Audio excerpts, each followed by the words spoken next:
Marami sa inyo, ang alam nyo lang na Baptist ito eh. At kung meron kayong alam na ibang Baptist o ibang mga evangelical churches, sapagkat nag-i-scan kayo sa internet. Ang iba dito sa atin, kumukuha ng doktrina sa ibang mga churches. Dahil meron kayong access sa internet, pwede niyong kunin ang mga doktrina ng iba't ibang mga malalaking mga evangelista sa television. Hindi magbabago ang apoy sa pulpitong ito. Hindi magbabago ang tinuturo dito. For 50 years, this pulpit have always preached the same Word of God.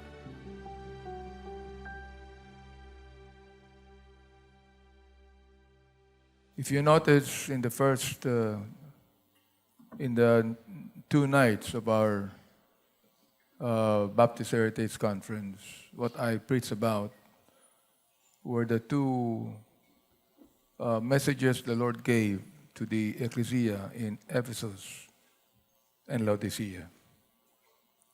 The first ecclesia that the Lord spoke to, and this last ecclesia that the Lord has pronounced condemnation to. Let me make a summary of that later on. But I just would like to let you see a video I just saw lately at the YouTube today, and it concerns mega Baptist church in the States. Now, I'm showing this video to you because I know the pastor, and the church is part of the Baptist Bible Fellowship International. As far as we know, it was the largest Baptist church in the world during that time. The pastor, Dallas Billington, his son, who took his place, Charles Billington, I know them in a personal way. It's a big building. They're able to build a building that can seat 10,000 people. More than any other big building here in the Philippines. They had that. I would like to show that to you, to let you know that even a very strict, narrow-minded, fundamental Baptist church can one day be nothing before God. I want you to look at that, and I want you to see where you are now, who you are. All right? The MBBE has just passed 50 years. Aren't you glad the Lord allowed us? The Lord allowed us to have 50 years of existence. Many churches don't have that. And even at 50 years old, many ecclesia do not have the kind of growth the MBBA had. God has been just so good to us. Now, I would like you to look at that because I do not want that to happen to the MBBA later on when I'm gone. All right? So, tinan nyo maigi, pag-aralan nyo, tinan nyo kung nasan ka, tinan nyo anong kalagayan mo, tinan mo kung sino ka. All right? Go ahead. This is not just about a church. It is about what happens when the worship of a building, a pastor, and success replaces the worship of Christ. There was a time when this place gathered more than 16,000 people every week. Choirs, lights, powerful sermons. A Baptist megachurch that seemed unstoppable. Today, there is nothing left but rubble, silence, and a story that almost no one knows. A story that many churches would prefer to bury. But what happened here was not just a physical tragedy. It was a warning. And the most disturbing part is that this pattern did not end in Akron, Ohio. It may be repeating itself right now in your city, in your church, or even in your own spiritual life. Stay with me until the end, because what you are about to discover could completely change the way you understand faith, the church, and the true purpose of following Christ. The story of the Akron Baptist Temple is both astonishing and concerning. An example of explosive growth and multitudes thirsty for spirituality, but also a painful case of how religious pride and the obsession with greatness can destroy what was once considered holy.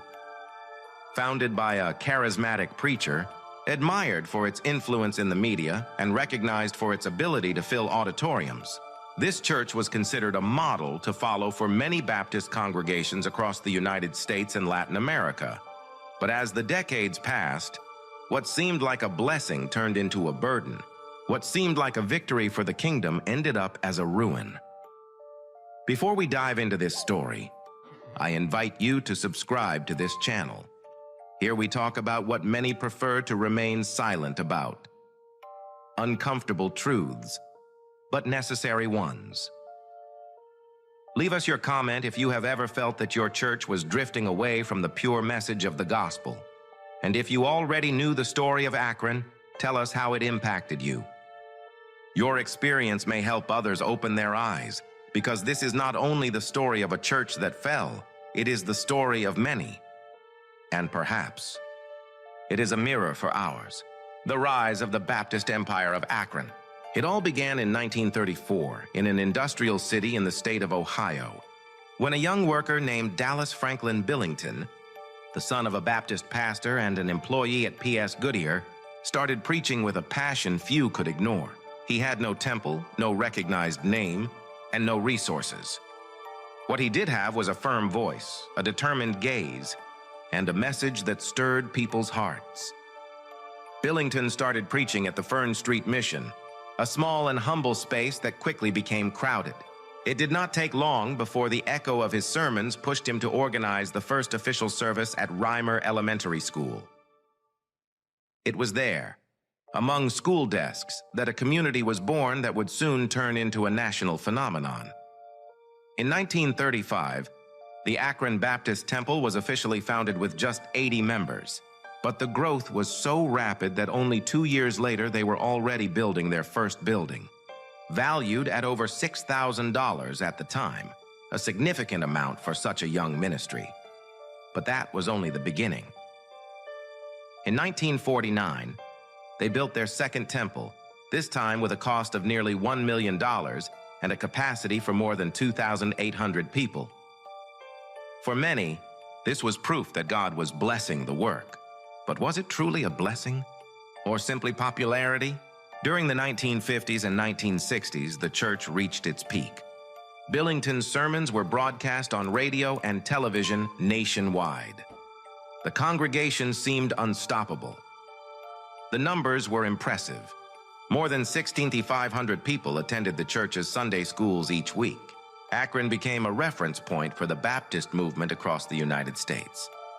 But with growth came structure, and with structure came institutionalization. Programs, committees, schools, networks of influence were created. The church was no longer just a place of worship. It became a center of power, a religious empire, a perfectly organized machine. Billington's charisma was undeniable.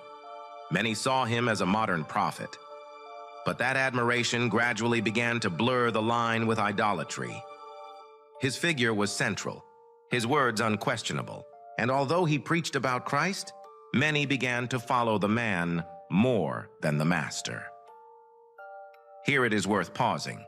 The Bible says in Jeremiah 17:5, "Cursed is the one who trusts in man, who draws strength from mere flesh, and whose heart turns away from the Lord."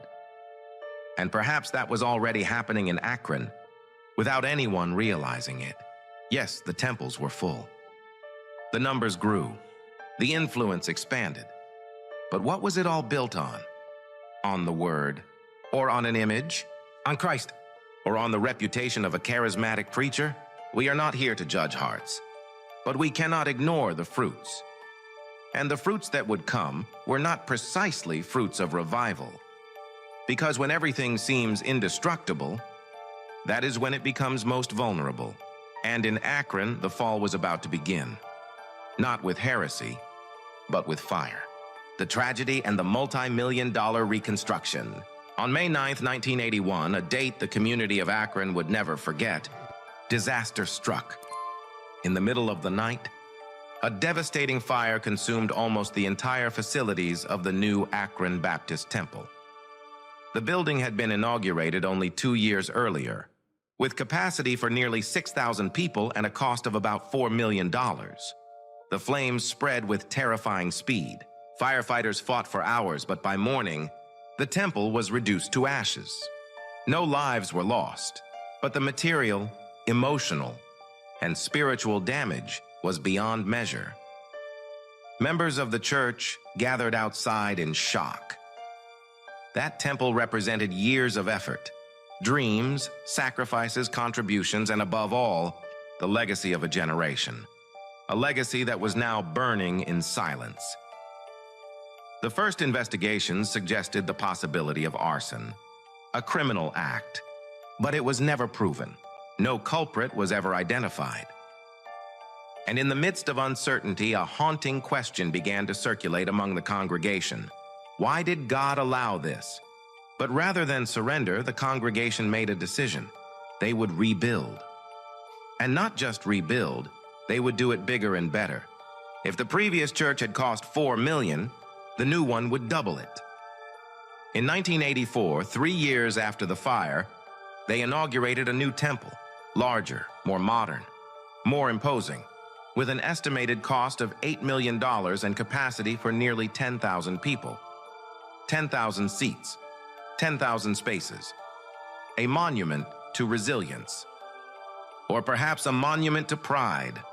For many, this was proof of faith, the sign that nothing could stop the people of God. But for others, a more uncomfortable question lingered beneath the surface. Were they rebuilding their faith? Or their image? Was this an act of worship? Or an attempt to restore lost prestige? The Bible says in John 4:23-24, "But the hour is coming, and is now here, when the true worshipers will worship the Father in spirit and truth, for the Father is seeking such people to worship him." Christ never asked for gigantic temples. He never called for competing over membership numbers. He never asked for religious empires built of concrete. Yes, the church rose again. Services resumed. Activities restarted. But something had already changed, something essential. Because when the physical temple becomes the center, the spiritual heart often begins to wither, quietly, invisibly, until it is too late. And that is why the real question is this: what if the fire was not just a tragedy, but a warning? The building was rebuilt, but was the faith? The fall nobody wanted to see. After the death of Dallas Billington in 1972, his son Charles Billington assumed the leadership of the church. The transition was stable, and for some years the Akron Baptist Temple managed to maintain its strength. But times were changing, culture was changing, music was changing. The way people gathered was changing, and even more importantly, the way people believed was changing too. By 1996, the third generation of the Billington family was in charge.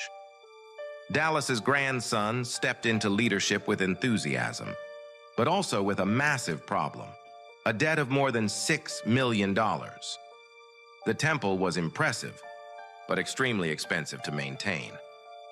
The congregation was large but aging. The spiritual energy was fading.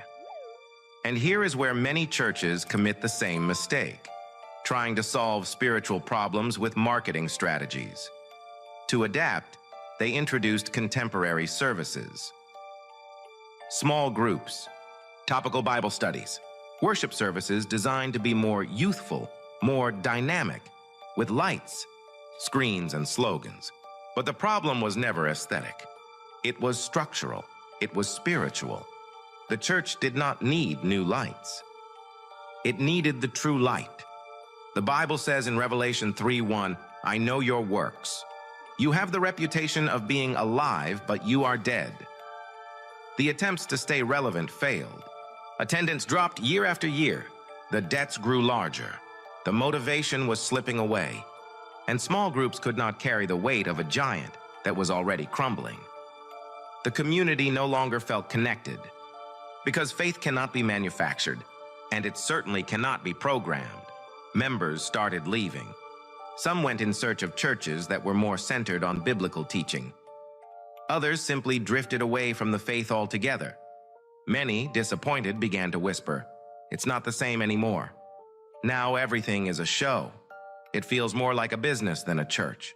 And perhaps they were right, because the soul of the church, the passion for Christ, the humility, the centrality of the Word, which had given life to Akron in its early years, had been lost somewhere along the way. By 2018, the situation was unsustainable.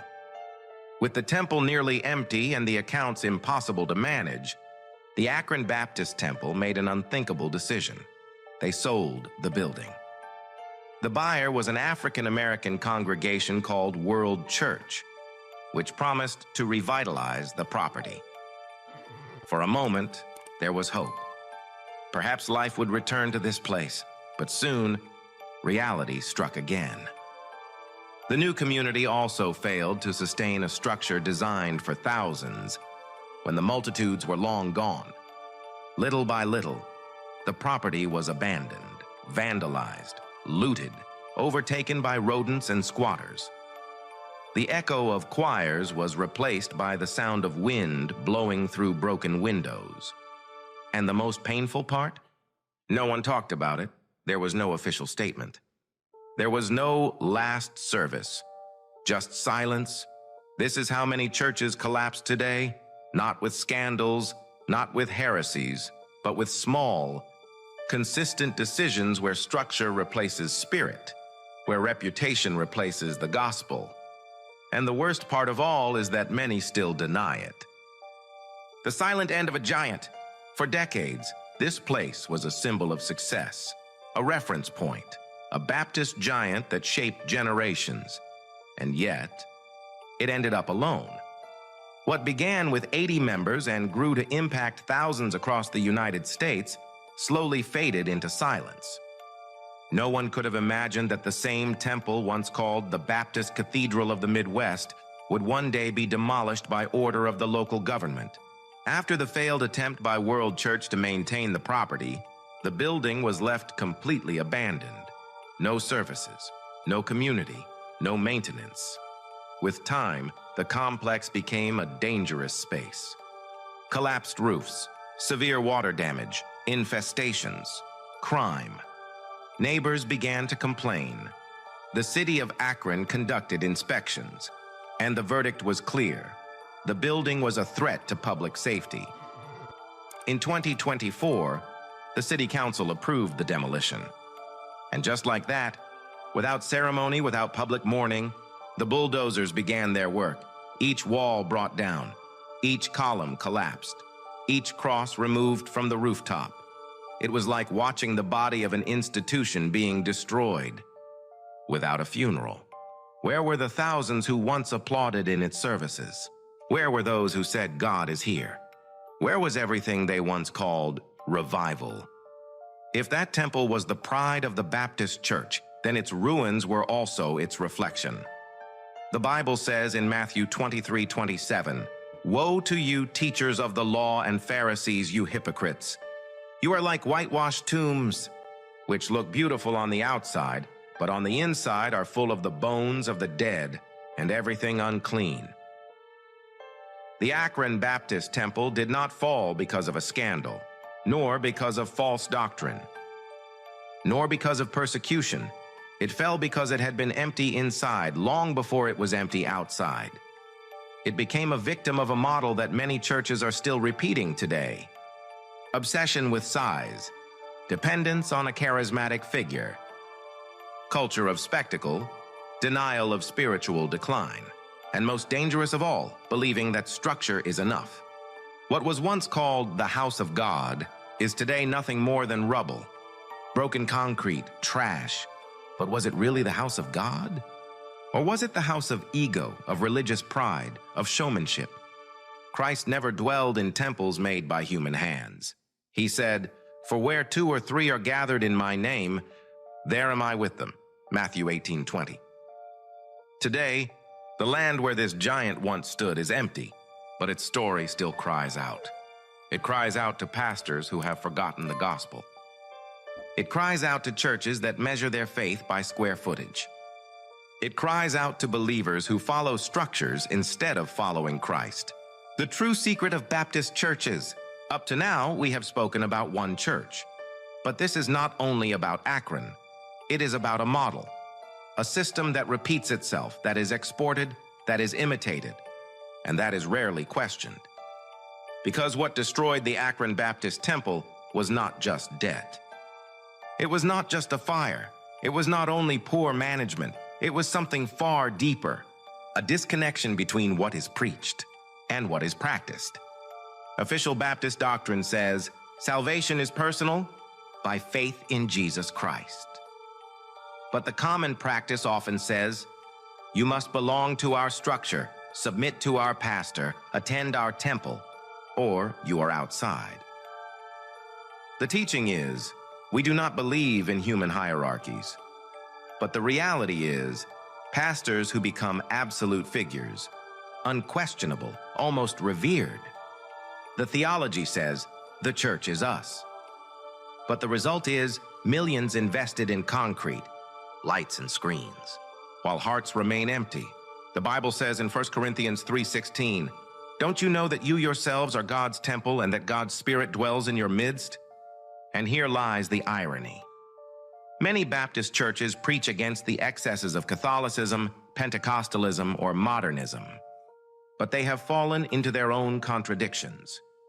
Gigantic temples presented as symbols of blessing, success measured by attendance, tithes, and campaigns, programs, and strategies replacing prayer and brokenness, leaders with more presence on social media than in the pulpit.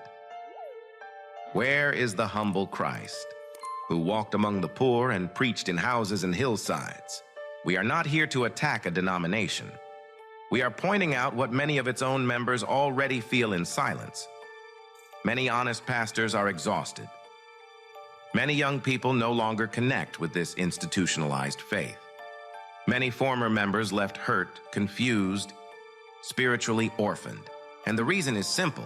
It was built on tradition, not on transformation. The Bible says in Revelation 2:4-5, yet I hold this against you. You have forsaken the love you had at first.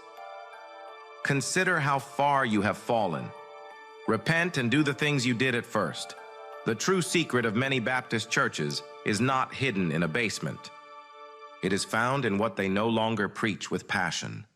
Repentance, total dependence on Christ, humility, service without marketing, the power of the Spirit beyond planning. And here lies the danger, that churches keep filling their temples, while their hearts remain empty. Maybe the time has come to return, not to the past, but to the essence, to stop imitating human models, to stop measuring faith with numbers, and to return to the forgotten question, where is Christ in the midst of all this? Today, you have heard the story of the Akron Baptist Temple, a mega church that began with spiritual fire and ended in physical ashes. It went from being a symbol of growth to a monument of forgetfulness, from gathering 16,000 people in its services to not gathering a single one. But this story is not only about them, it is about us, about our churches, about our faith. Because if we lose sight of Christ, it does not matter how many seats we fill. It does not matter how many temples we build. It does not matter how modern our programs are. The ruin will be inevitable. The true church is not cement. It is not microphones. It is not reputation. The true church is you. It is me. It is us when we live out the gospel sincerely. The Bible says in 1 Peter 2:5, you also, like living stones, are being built into a spiritual house to be a holy priesthood, offering spiritual sacrifices acceptable to God through Jesus Christ. God does not seek cathedrals. God does not need LED screens. God is looking for human temples willing to be broken and rebuilt from within. Because even if buildings fall, even if institutions collapse, if Christ dwells in you, you are not ruin. You are part of his eternal body. Now,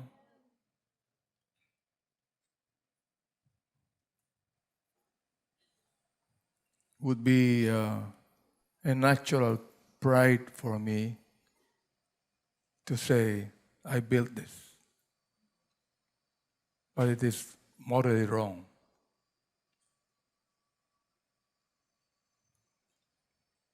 You'd be wondering why I showed you this video when I'm a pastor of a so-called mega fundamental Baptist church in this country. And I believe that this ought to be a warning to all of us, as it is a warning to me. Your talent, your work, your expertise, what you do in the ecclesia are all recorded up in heaven. But the Lord does not look into the talent more than he looks at the character.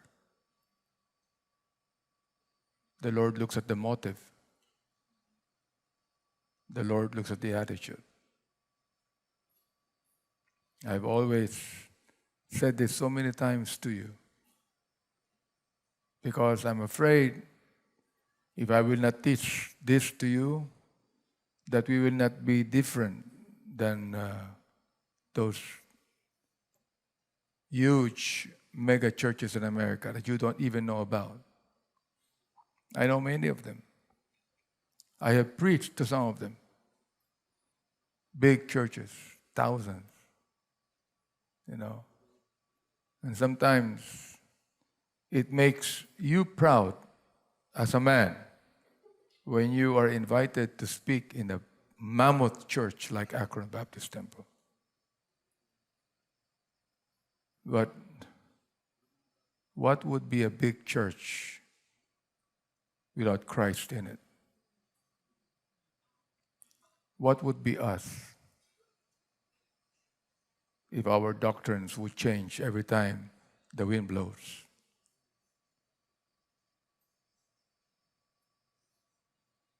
We love the music, we love the preaching, we love the fellowship, we love all of those things. But what you ought to be is this, that you ought to love Jesus Christ more and more. It's the only way that this ecclesia, not this building, that this ecclesia will go on and on and on.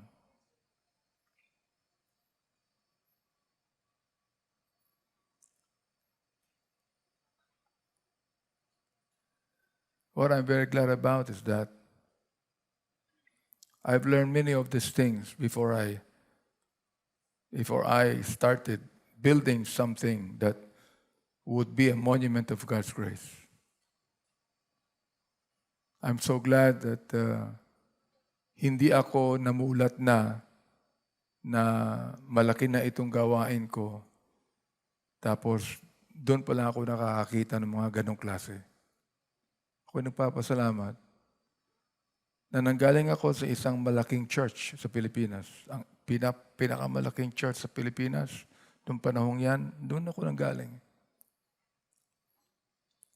Nakita ko ang pride ng mga members.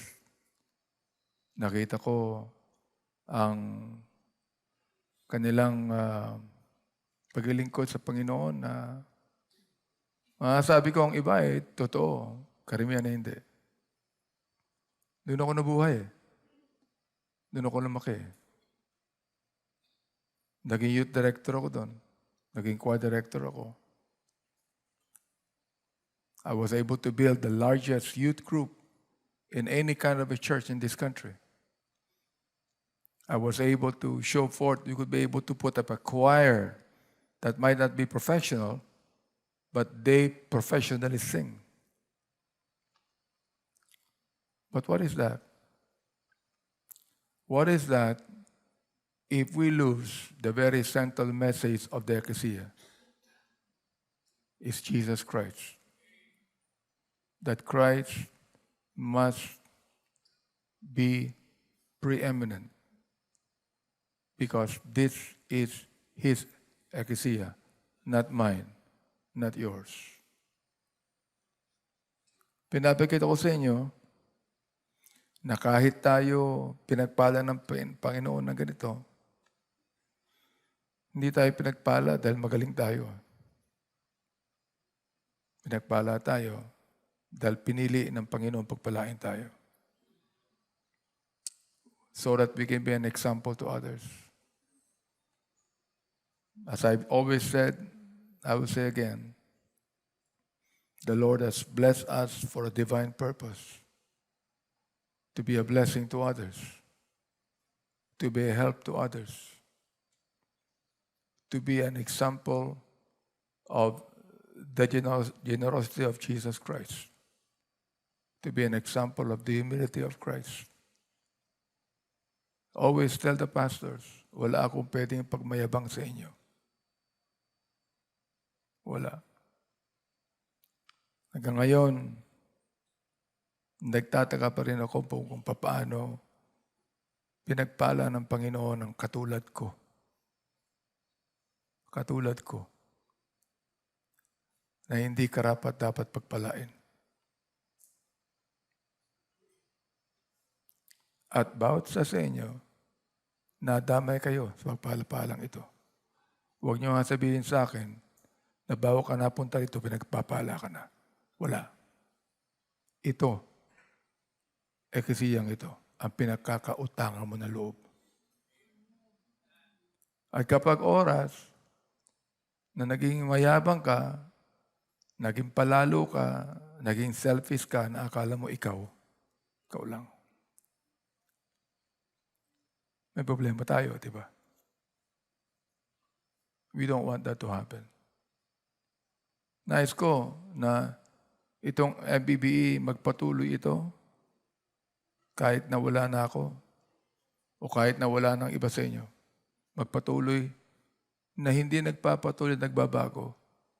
Magpatuloy pa rin sa kanyang kinamulatan nung una. Walang pagbabago.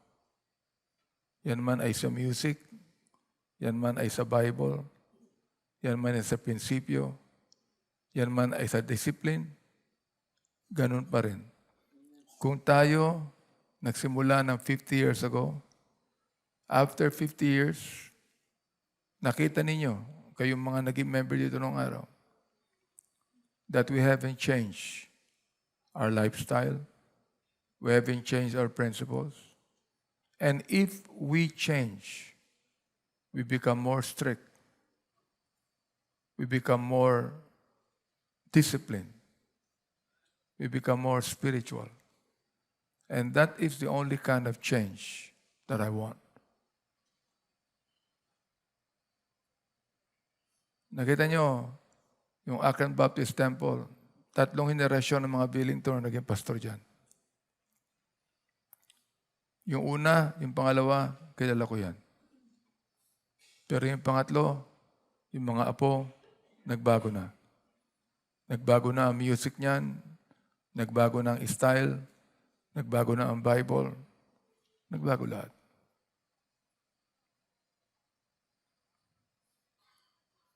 Ayaw ko na mangyari yan dito sa MBBE pag wala na ako. Wala akong pakialam kung ang tutungtong dito, abante pa rin. Dapat ang tutungtong dito, dala pa rin ang prinsipyo ng unang pastor ng eklesiyang ito.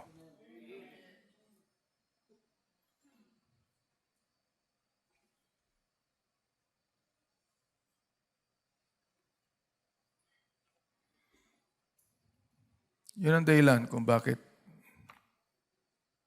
pinadits ko itong 2 eklesiya sa Revelation. Sapagkat ito ang nagpapakita. Itong 2 eklesiyang ito ang nagpapakita sa atin na kahit na ang isang eklesiya na matindi ang kanyang doktrina, ang matindi ang kanyang devotion sa Panginoon, na pwede magbago.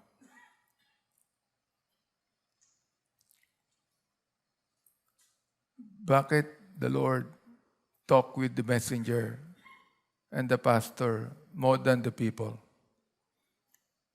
Because it is the pastor that brings change to the ecclesia.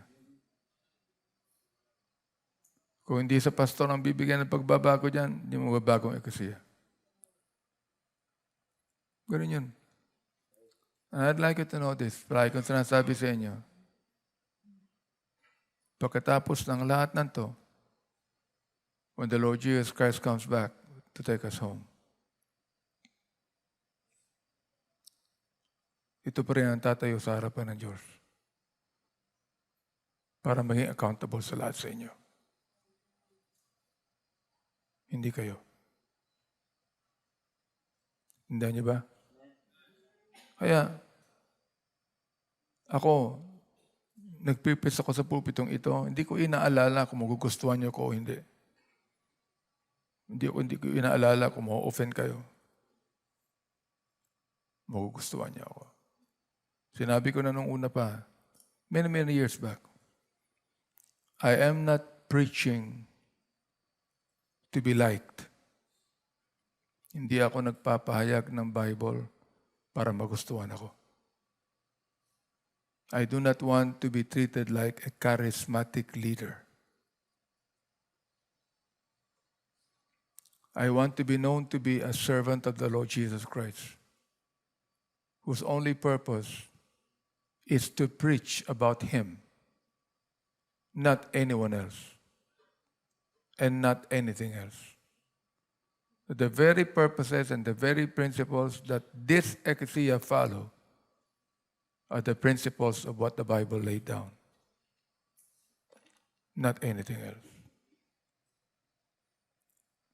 Sabi ko, I think it was many years ago when I said that when your pastor himself is going away from the Word of God, don't stay with me. Don't stay with me. I am just the Lord's servant. I am not your God. I mean, sometimes we ought to realize that. I'm so glad na mayroong ganyan, no? Na nakita ko sa YouTube. At dapat nyo lang malaman at makita. Sapagkat many times, marami sa inyo, ang alam nyo lang na Baptist ito eh. Di ba? At kung meron kayong alam na ibang Baptist o ibang mga evangelical churches, sapagkat nag-i-scan kayo sa internet. Ang iba dito sa atin, kumukuha ng doktrina sa ibang mga churches. Especially ang mga members natin abroad.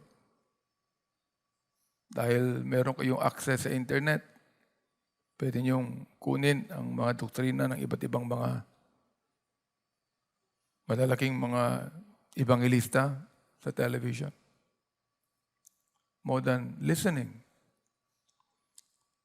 to the one that actually was used of God to get you saved, to train you, to teach you on what the Word of God says. Hindi magbabago ang apoy sa pulpitong ito.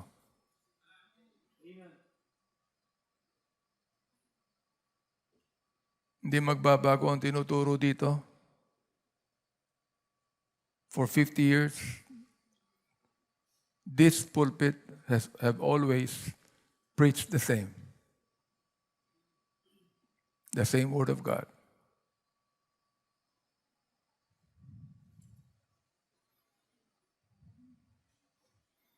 When I was starting as a pastor, I was introduced to that kind of churches like Akron Baptist Temple, like Thomas Road Baptist Church in Virginia, where Jerry Falk was a pastor, like Jack Hiles, all of those. And I was always beholden by how big those churches have become. And I wanted that when I started. I wanted it. I wanted to be the pastor of the largest Baptist church in this country. I wanted it. I wanted it badly. I didn't realize there's nothing spiritual in it, but pride. Sarap tumayo sa napakalaking auditorium. Sarap tumayo sa napakaraming tao. Di ba? Kaya nga sinasabi ko sa inyo palagi, I do not want to preach to a crowd. I want to preach to converts. I would rather preach to 50 people who are willing to learn, listen, and obey than 500 people who have a different kind of a belief that they want to believe in. Sanay na ako sa crowd, members. Nakapag-preach na ako sa 1,000,000 tao. Sa libo-libong tao. Hindi na ako nagugulat doon eh. Di ba?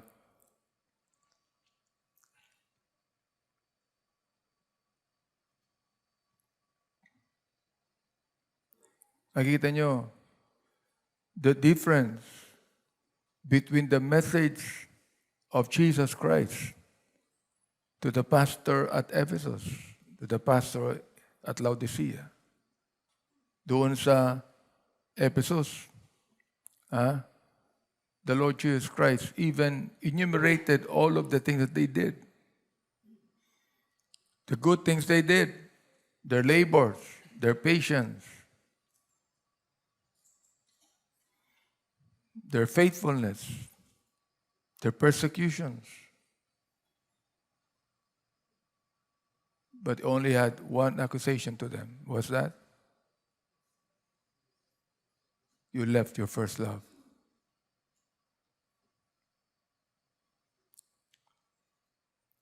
You're very much occupied with programs, very much occupied with events, very much occupied with activities.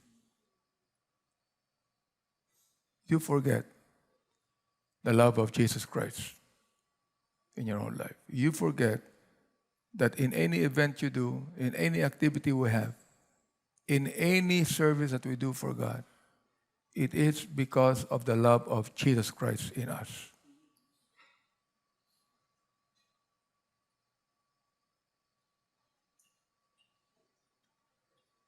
Di ba, ganoon din naman sa kumpanya eh. Gagawin mo yung pinagagawa ng boss mo. Programs, activities, lahat. Hindi naman nangangahulugan yung ginagawa mo yun dahil mahal mo yung boss mo eh. Tama? Tama ako? Hindi naman nangangahulugan dahil mahal mo yung kumpanya eh. Ginagawa mo yung trabaho mo yun eh. Iba ang eklesiya. Iba. May divine character ang eklesiya ng ating Panginoon. Sapagkat sa Panginoon yan.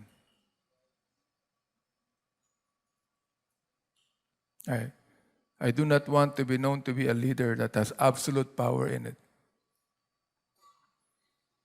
I still want to be a leader that depends on the Word of God. I still want to be a leader not controlling you to my side, but be an example to you, just like Jesus Christ.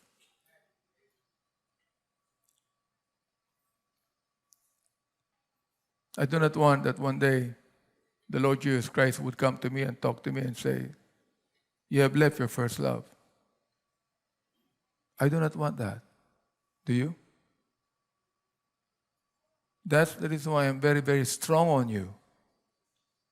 I'm very firm with my language. Do you realize that?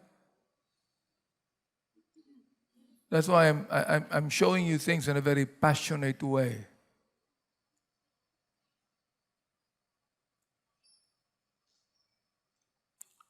So I'm not coming to here and speaking to you because I know who I am and I know what I'm going to do, and I'm talented and I'm intelligent and I have all the talents to do that. No.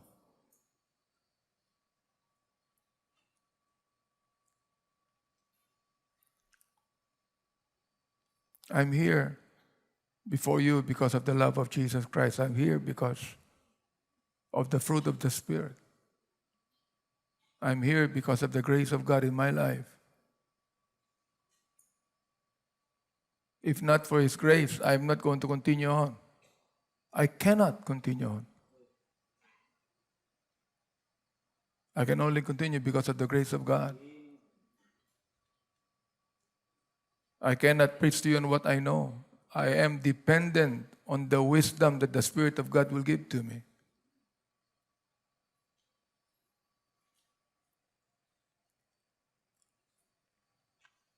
I have the ability to make you laugh or make you cry. I have the ability to make your head swell or tickle your ears.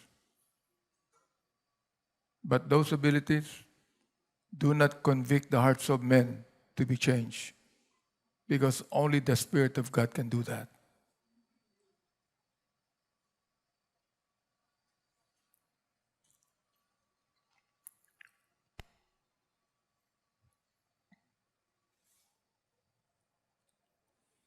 If only God could be able to call an angel to come here and preach to us.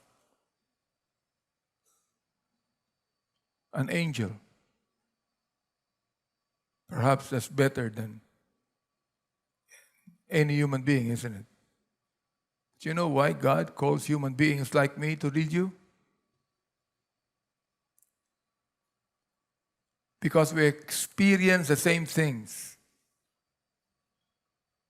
Because we experience salvation in Christ. Because we experience the love of Jesus Christ. Because we experience the peace that comes from Him.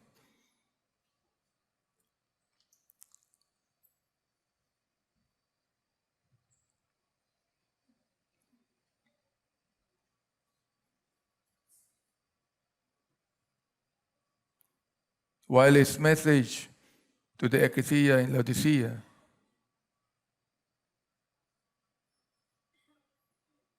He started with the accusation. He started with saying, I know you. I know your works. I know what you're doing. You're neither cold nor hot. You're lukewarm. Why is that? Look, I don't know your heart, but God knows. The Lord knows if you're serving Him with lukewarmness. The Lord knows that. And I'd like you to know that being lukewarm is not being lukewarm to me, it's being lukewarm to God.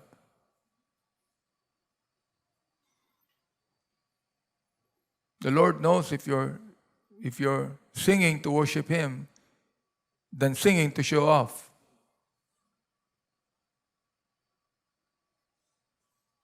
The Lord knows if you're involved because you have time to be involved. The Lord knows if you're attending here because you have time to attend. Or the Lord knows you're attending here because you love to be here. You love to be here! If you don't you ever come back. Find a church that you can go to without love in it.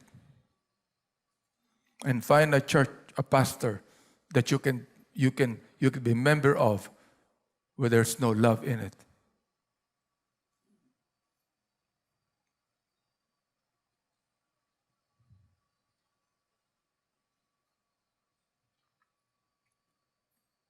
Papasalamat ako na minahal niyo ako kahit ganito ako. Nagpapasalamat din ako na minahal ko kayo. Pero lalo ako nagpapasalamat na nandito sa gitna natin ang pag-ibig ng Diyos. Sapagkat kung wala sa ating kalagitnaan ng pag-ibig ng Diyos, wala akong mamahalin sa inyo. Kung meron man, ang mamahalin ko lang ang alam mo, ang ganda mo, ang talino mo, ang talento mo.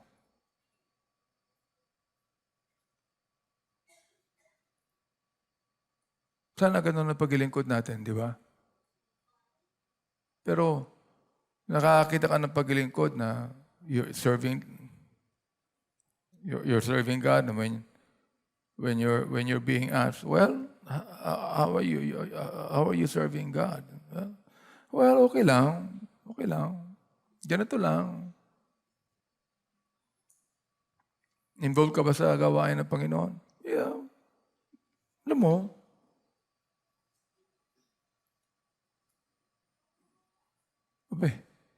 kung ganun ko lang, di ka kailangan ng Panginoon dito. Tama? Ngayon, real talk tayo ngayon. Nag-enjoy tayo sa 50th anniversary celebration. Amen? Enjoy. Music, lahat. Enjoy tayo lahat yan. Ito, real talk.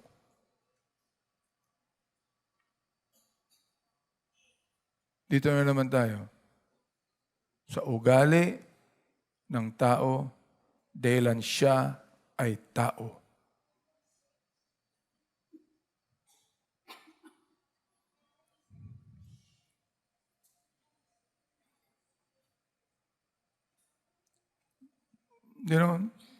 Sinabi ng Panginoon sa pastor ng Laodicea, I know thy works, that thou art neither cold nor hot. Maligamgam ka. Sala ka sa lamig, sala ka sa init. Ang sabi ng Panginoon, sana malamig ka na lang. Kung hindi ka malamig, mainit. I would thou wert cold or hot. So then, because thou art lukewarm, ang pag-ibig mo sa akin, lukewarm.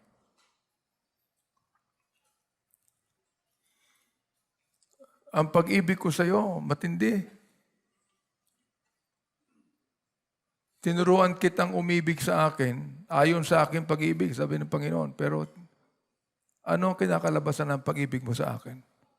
Lukewarm. Saan nakikita yon? Sa ginagawa mo sa Kanya. Sa katapatan mo, sa obedience mo, sa giving mo. Lukewarm.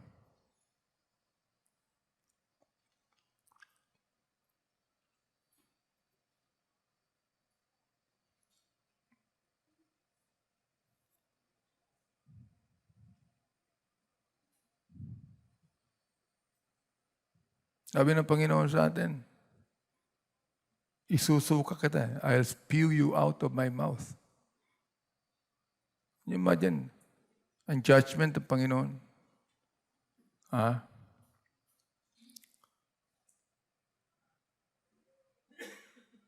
Kasi, sinasabi mo, you're saying, I am rich. I'm increased with goods. Mayaman na ako. Pinagpala na ako. Okay na ako sa buhay. Pero ang sabi ng Panginoong Jesucristo, you are wretched. You are miserable. You are poor. You are blind. You are naked.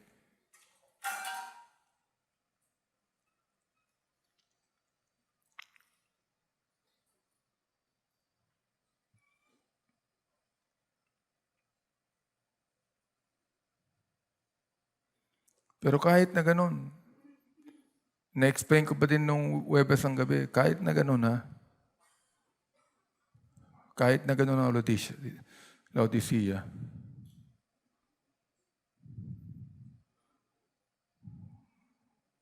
mahal pa rin ng Panginoon Yan sabi niya, as many as I love, I rebuke and chasten. Mahal pa rin tayo ng Panginoon. Kung ako, hindi ko alam mga puso ninyo, pero nararamdaman ko yung ibang ginagawa niyo. Di ba? Lalo pa kaya ang Panginoon, alam ng puso mo kung ano nangyayari dyan. Di ba? Alam niya, hindi. Wala ka naman pwedeng itago sa Kanya eh. Alam niya lahat eh.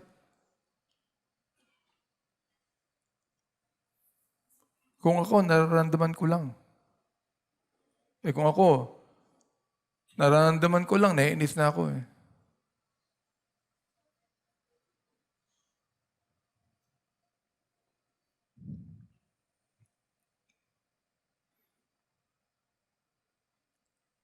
Just imagine, kung titignan nyo, ang karakter ng naging mga pastor dyan, tulad ng si Timothy, makikita mo yung kanyang karakter. Makikita mo yung kanyang buhay. Matinding pastor yan. Mature in doctrine. Worthy of double honor yan. Nasave yan nung siya'y bata pa. Sinasabi ko sa mga pastor, alam mo, mas ginagamit ng Panginoon ang mga anak ng pastor kung magpapagamit eh.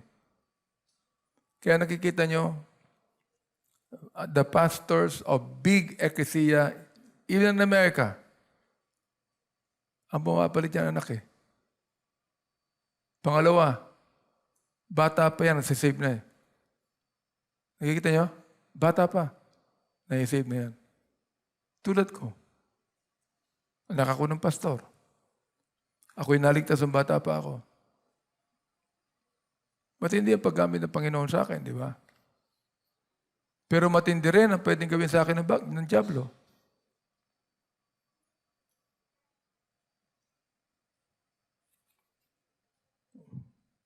Wala kang masasabi sa buhay ni Timothy. He lived a godly life. Nakikita niyo, sinabi kanina sa video, na the Akron Baptist Temple did not become like that because they had some moral issues or may scandal yan o false doctrine yan. Hindi. Maayos sila lahat eh. Sa lahat ng bagay, maayos eh. They didn't fall. They didn't go down because of any kind of a scandal or whatever it is. They fell because they have lost touch with God. They have lost their connectivity with God. Pag sinabing you have lost your connectivity with God, ibig sabihin yan, mas naging abala ka sa sarili mo.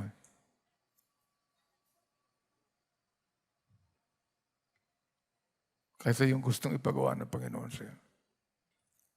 Sa akin lang, I've been this way now for almost a month and I've been wondering, I really would like to ask the Lord now, Lord, bakit po?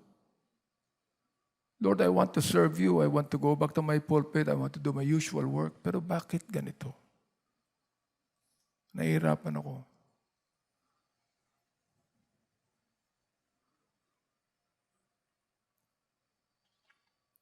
But no, I don't have any reason to say that. My only prayer is that, Lord, thank you. Thank you for giving me this and thank you for teaching me through this.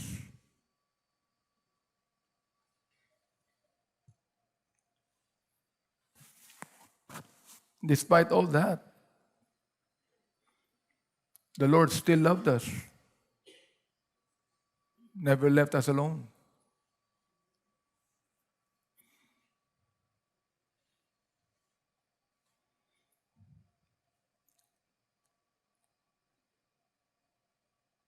Why did we honor those 50 men that we feel like we ought to honor because they have been there for a long time in the ministry or they have been partners with us? They've been identified with me. And they were all thankful for that. Why do we have to tell them that? Why do we have to be... Are we showing forth that we are rich people? No.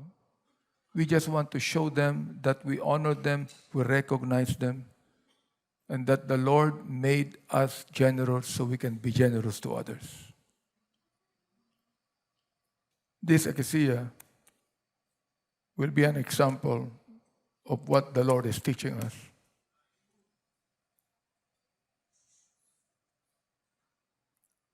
I do not want to be proud. I do not want to be boastful of what the Lord, of what happened, of what the ecclesia did. No. If I will ever be proud, I told you, if I will ever be proud, I want to be proud of the grace of God. What the Lord Jesus Christ did. And you leaders, you preachers, that should always be your attitude too.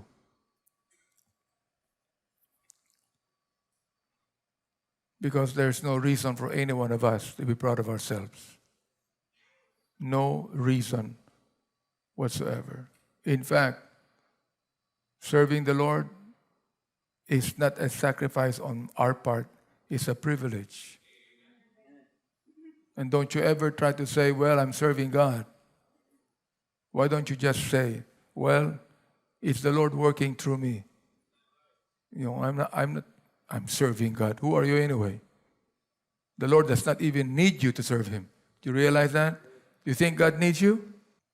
That's the reason why, alam nyo, pag pinagpala tayo ng Panginoon at hindi tayo naging pagpapala sa iba, pride din yun eh. Mas mahal mo yung sarili mo eh. Di ba?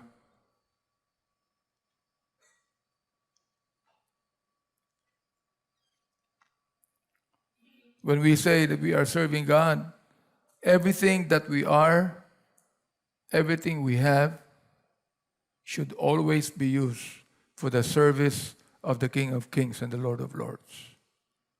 Lahat yan. Hindi tayo binigyan ng pera ng Panginoon, hindi tayo binigyan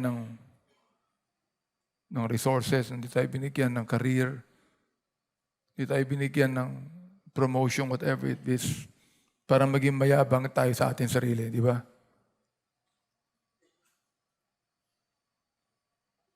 Para ito'y magamit natin na instrumento para sa Panginoong Jesucristo. Na kahit na wala kang talent tulad ng iba, kahit na wala kang pwedeng ipagmalaki na galing mo, sabi nga ni Apostle Paul, that even the most feeble, God needs that. Kailangan ng Panginoon yan kahit yung walang talento, kahit yung pinakamahina, kailangan ng Panginoon niya sa eklesiya. Ikaw, kailangan ka ng Panginoon eh. But you must be willing to be used. Di ba? Hindi pwede yung, wala naman akong talent, anong magagawa ko? So, you know,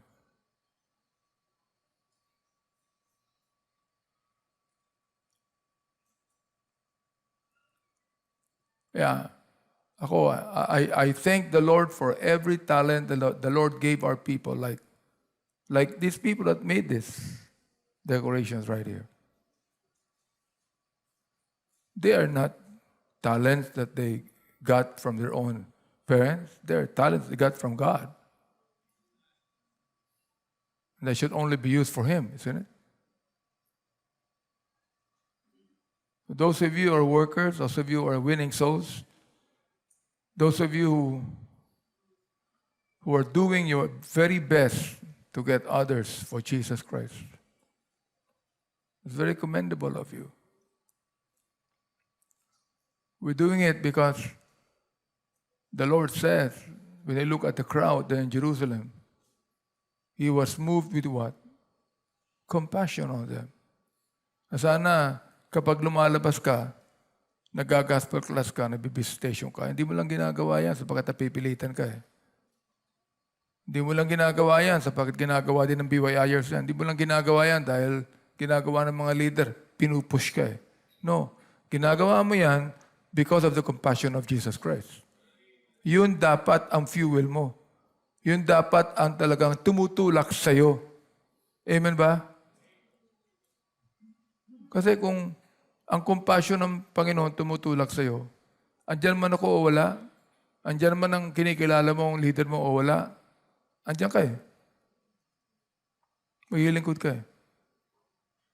Hindi ka na kailangan sabihan pa eh. Pag ang tao, pinagkasabihan ko pa, sa totoo lang, ugali ko.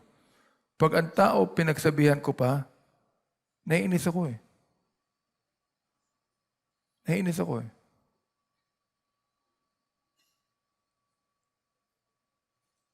Halimbawa, nakita kita dyan, minsan lang kita nakita, nagsalita ako, oh, nabuhay ka. Ano ba ibig sabihin nun? Asar ako eh.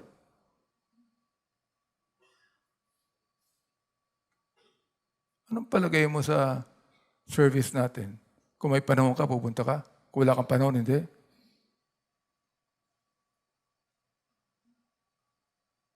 Anong palagay mo sa Panginoon? Binibigyan mo lang ng panahon? May panahon ka sa kaibigan mo? Mas may panahon ka sa boss mo? May panahon ka sa kumpanya mo? Kaysa may panahon ka sa Panginoon na siya nagligtas sa'yo? Nagbago sa buhay mo? Pero sabihin ko sa inyo ito, ha?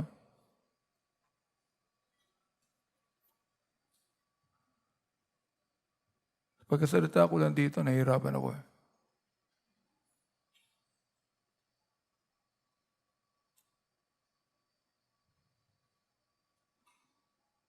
Pero panawagan ko to eh. Ito ang calling na binigay ng Panginoon sa akin eh. At dapat to gampanan ko, ayaw ko man o gusto ko.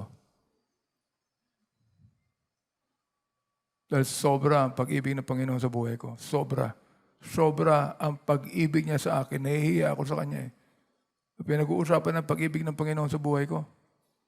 Para ako matutunaw eh. Sobra.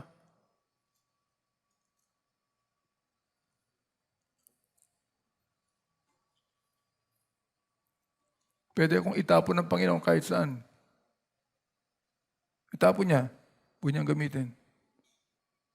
That is His prerogative, di ba? Pero hindi. Kinuha niya itong basurang ito. Nilinis niya. Ginamit niya. Kaya gusto kong sabihin sa inyo, members, ha? Kaya ako binabanggit palagi yung pag-ibig ni Kristo dahil grabe ang pag-ibig ng Panginoon sa akin. Grabe.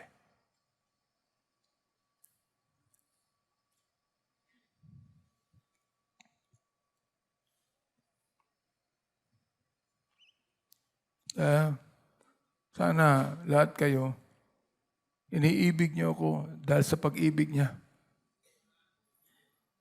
Hindi dahil sa pag-ibig niyo.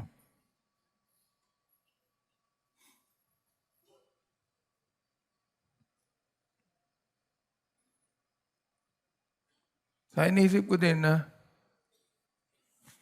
kinakailangan pumunta ako ngayong gabi dito eh. Bakit? Hindi ba? Papakainin ako ng mga to. Restaurant, tapos sasama ako sa kanila, tapos wala ako dito.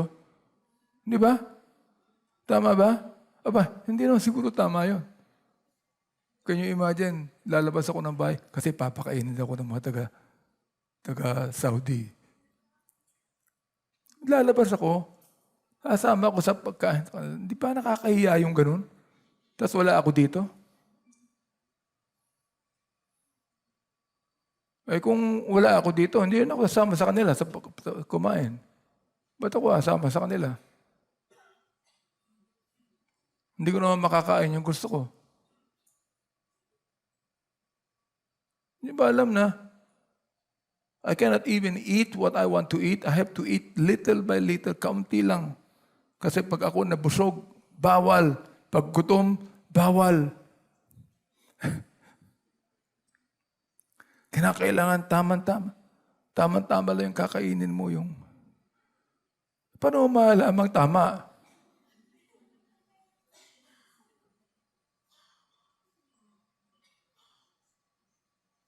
at papainuman ka ng misis mo ng barley green na siya nga hindi nga kayang inumin eh.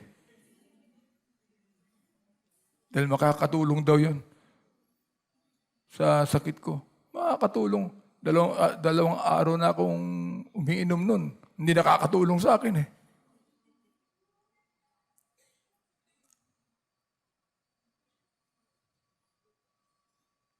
Kaya, sensya na kayo kung nakakakita kayo ng pagkain dyan sa akin. Oh. Gusto mo nga akong agawan ni Pierce eh. I have to eat. Pag karamdam ka ng konting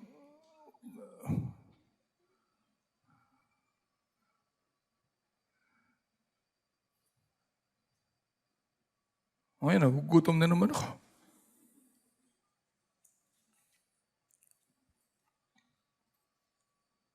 O, sa pagkausap ko lang,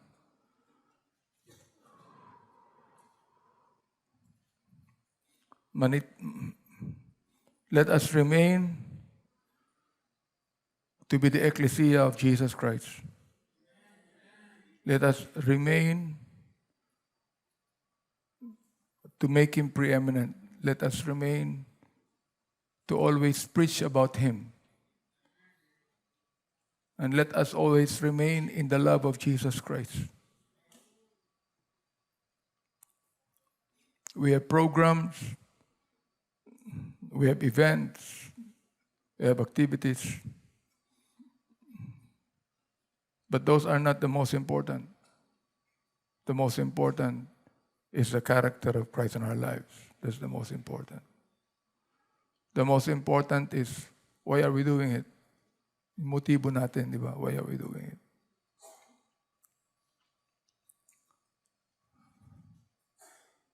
I hope you're not doing it to please me because sabi ko nga sa inyo, you can please me but it does not necessarily mean you're pleasing God.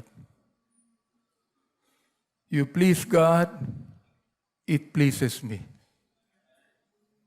There's nothing that you can do that would please the Lord and it would displease me at all. But if you only do things because you want to please me, it does not mean that you're pleasing God. If you are only doing things because no one can do it except you, yabang mo naman, di ba? Walang makakagawa niyan, ako lang eh. Oh. Meron ganyan mga tao, di ba? Kundi sa akin, hindi magiging ganito itong eklesiyang ito eh. Kung merong gustong magsabi niyan, ako eh. Pero kailanman di ko sinasabi eh. Bakit? Magiging mayabang ako eh. Basta't kung wala ang Panginoon sa buhay natin, wala tayo rito.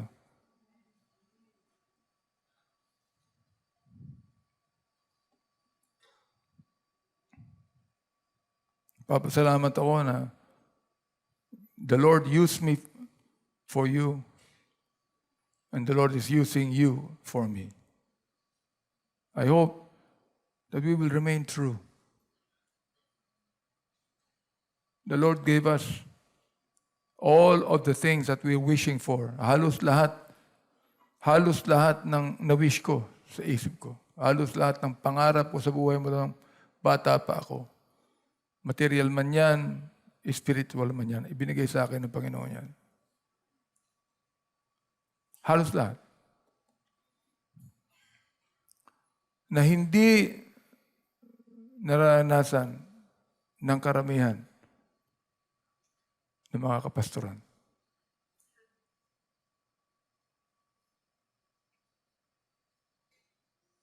And sino ako para magyabang, di ba? Kahit na anong naabot ko sa buhay, kahit anong success pa yan, whatever it is. Ang ganda-ganda ng mga salita sa akin ng mga pastor na binigyan natin ng award, binigyan natin ng love gift. You know, and even Dave Jenny is very much thankful that he came and I invited him to come over here and preach. Kala niya kasi hindi ko na siya imbitahan kahit kailan.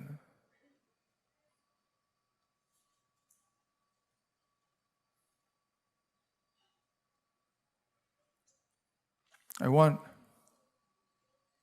every member of the MBBE to remain small and let the Lord remain great. I want every member of the MBBE to be simple, to be humble.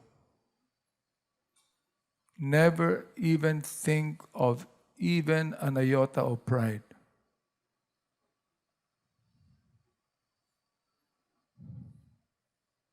I want every member of the MBB always to be available in the service of the King. Sana wala akong makarinig man lang ng salita na pag sinabi kong, pwede mo bang gawin to? Sabihin sa akin, wala akong panahon yan, pastor. Iba na lang ang kunin mo. Baka mamaya, pag binanggit mo sa akin yan, hindi ko mapigilan yung sarili ko. Di ba? Dapat, kapag sinabi kong, can you do that? Ang sabihin mo lang, thank you for the privilege of serving God under you. Tama ba? Because anything that you do through the ecclesia is serving the Lord. Kinakailangan mo nating makita yung karakter ng Panginoon dito sa atin. Kaya nga binabagit ko sa inyo, pag sinabing faith without works, anong works yan? Anong ibig sabihin ng works yan?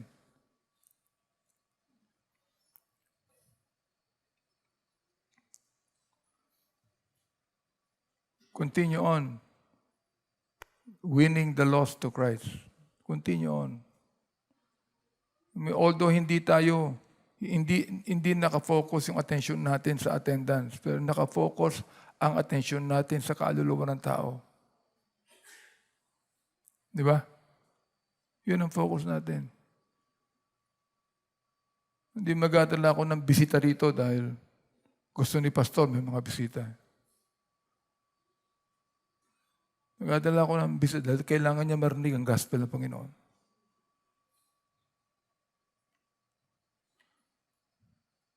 Nasabi ko naman sa inyo na dapat ang mga taong yan maligtas na doon pa lang.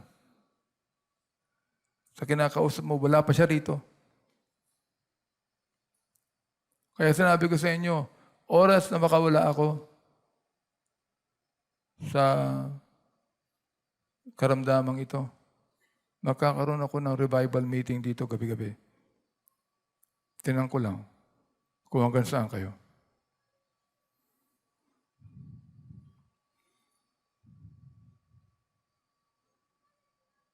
Sinong araw? Panahon ni Mordecai, panahon ni D.L. Moody, panahon ng mga matagal na mga pastor. Pag revival meeting yan, kahit na isang buwan umabot yan, habang tumatagal, dumadami ang tao. Ngayon, iba na. Revival meeting, habang tumatagal, kumukunti ang tao. Then we're asking for revival.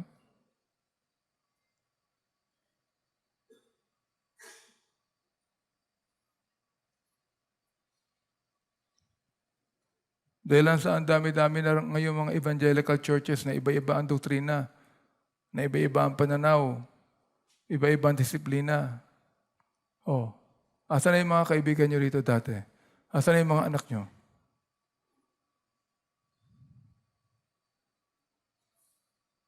Asan na iba nag-a-attend?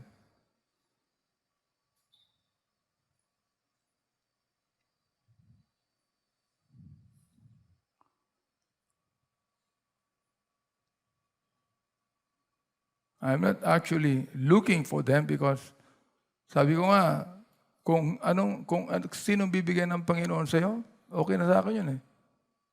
Di ba? Pero nakakapagtaka naman sa isang taong dito naligtas yan, dito nagkaroon ng isip yan, dito na bautismo, dito natuto yan. Na biglang, pak! Mawawala. Yan ba bilang pastor, magugustuhan ko? I have invested my time. I have invested my life for Him. I have taught him everything he knew, and all of a sudden, bang! He's gone. Ikaw, kahit ikaw, magulang ka, inalagaan mo yan, pinakain mo yan, binigyan mo ng magandang kama yan, binigyan mo ng magandang tulugan yan, mamaya umalis sa bahay mo, di ba masak na ka? Di ba? Palagay niyo ako. Bakal ako? Walang pakiramdam?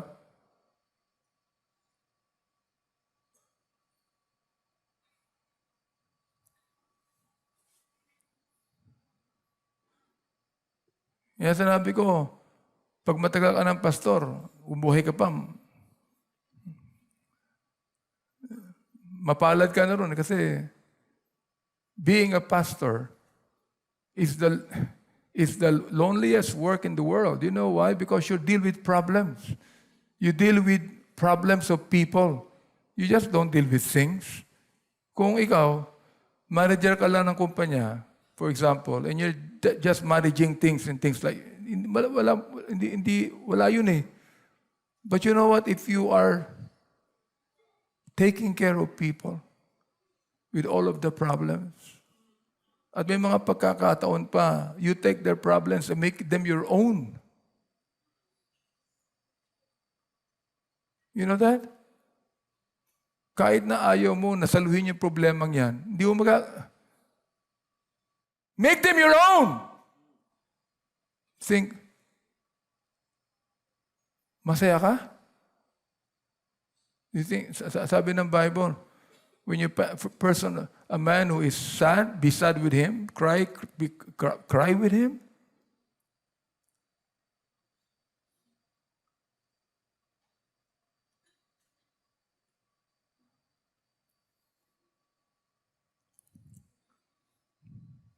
Mag-absent ka dito, napalagi kita nakikita nandyan ka, alam ko saan ka nakaupo. Sa isip ko, hinahanap kita eh.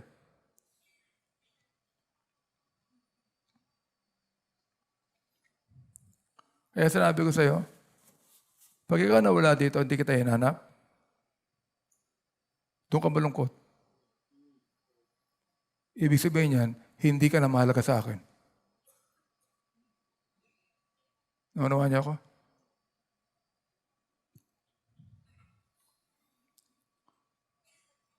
Ganon din naman ako eh. Pag nawala ako dito, huwag mo akong hanapin. Hanapin mo ako eh, dahil mahalaga ako sa'yo, di ba?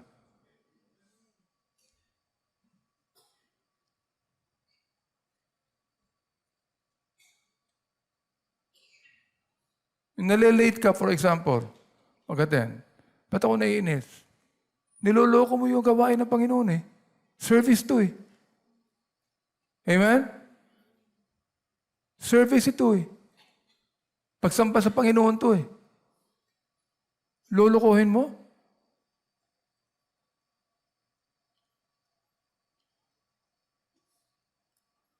Sabihin nyo, bakit sa ibang mga simbahan ganon? Wala akong pakialam sa iba. Pakialam ko yung simbahan ko. Amen ba? Ito ang pakialam ko. Dito ka eh. Member ka dito eh. Pakialam ako sa'yo.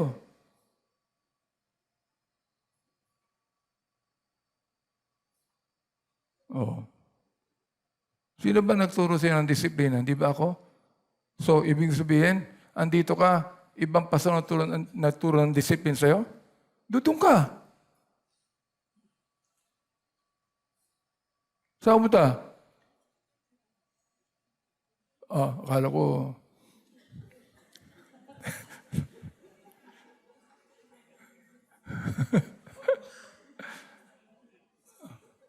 Ang tawag doon, akala ko mag-ano?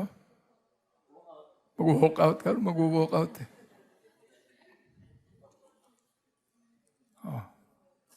Saan kayo nakakita ng pastor na masyadong seryoso mo sa tabi ng papatawa? Ako lang yun. Akala nyo. Hindi pala siya mag-walk out, magpo-prostate pala.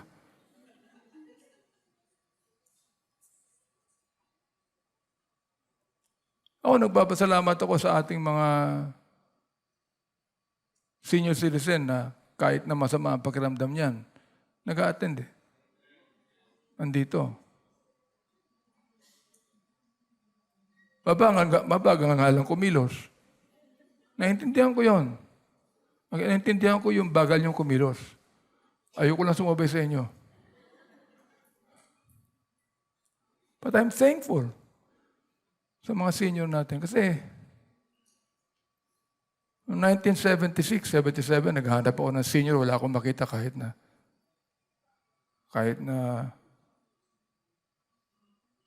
30 years old man lang. Ngayon, naghahanap ako ng hindi senior, wala akong makita. Puro senior na nakikita ko. Iba sa inyo, 3, 4 years from now, senior na rin kayo. Di ba? And I'm thankful. Salamat. Salamat din naman sa ibang mga senior natin, mga bago, na kahit di naintindihan yung sinasabi ko, andyan. Nakikinig ka. Kahit na iniisip mo, ano ba sinasabi nito? Okay lang. Makinig ka lang. Mahuunawaan mo rin niya bago ka mamatay.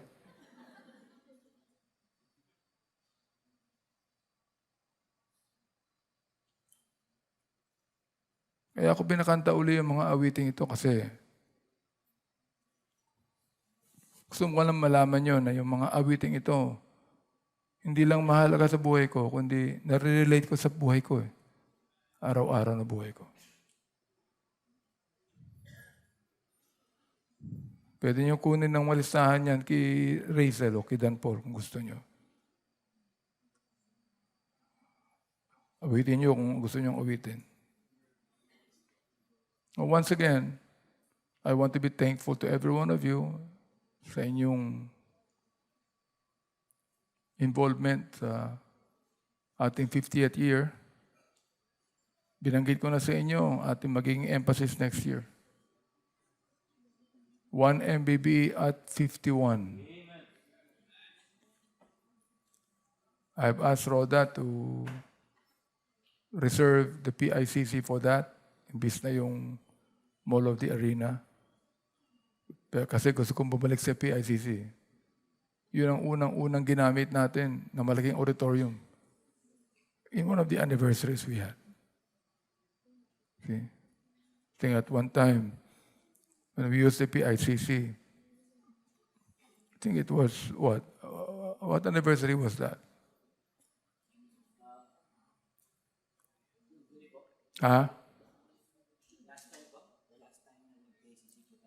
When was that? When we used the PICC? That was 1993 yata. Pero may 2006 po tayo na Bible. That was the last. Pero 1993, nung nag-attend si Mayor Lim, that was 1993. We used the PICC. We had 7,000 then. Oh. We had one anniversary where we did not use any auditorium, but we had invited people here. Punong-puno yung street yun. M. Rojas. Punong-puno ito. We had 15,000 people that day. 15,000. So, hindi imposible yun eh. Kumuha ng tao. Ang imposible, yung dedication ng tao sa gawain ng Panginoon. Kasi pag may dedication yan, may consistency yan eh. Amen ba? Hindi ka makakita ng taong walang dedication at walang consistency. May consistency yan. Pag may dedication sa gawain yan. May commitment yan eh. Yan ang hinahanap ko ngayon. Yan ang hinahanap ko. Yung commitment. Because that will remain eh. Diba? Yung isang question ang nagdala sa akin doon sa video kanina eh. Where were the thousands of people that used to attend? Diba? Wala na. Giniba na yung building. Wala na. Zero na. Nasaan na yung mga dati? Nasaan na yung mga libu-libong tao that used to be faithful in the Akron Baptist Temple? Where are they? Minsan nag-iisip ako, ano kaya? Mangyari kaya rito yan?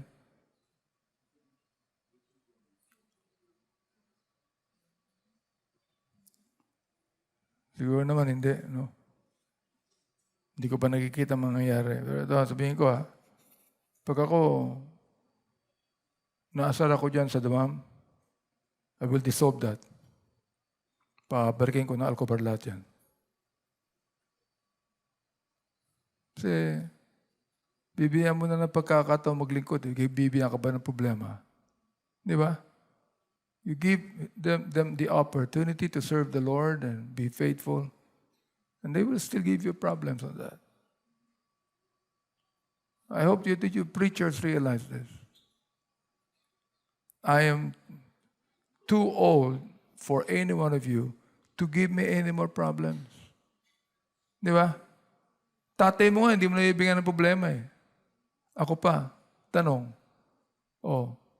ano ba ang contribution ng tatay mo sa'yo sa contribution ko? Ha?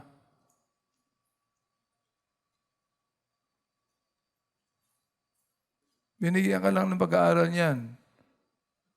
Pinanganak ka lang sa bahay niyan. Pero sino ang nabigay sa'yo ng spiritual na buhay?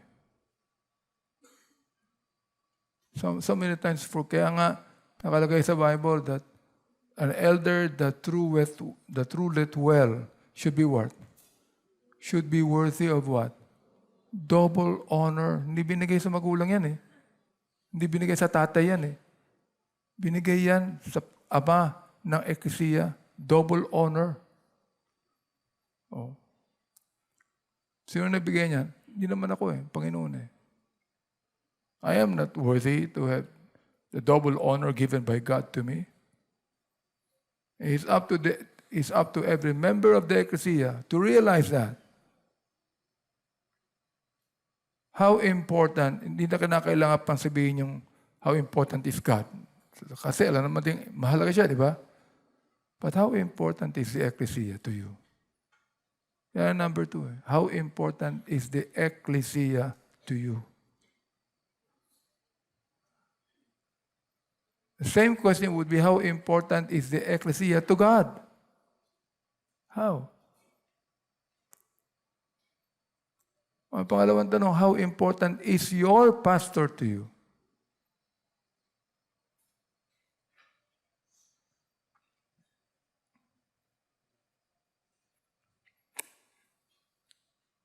We stand.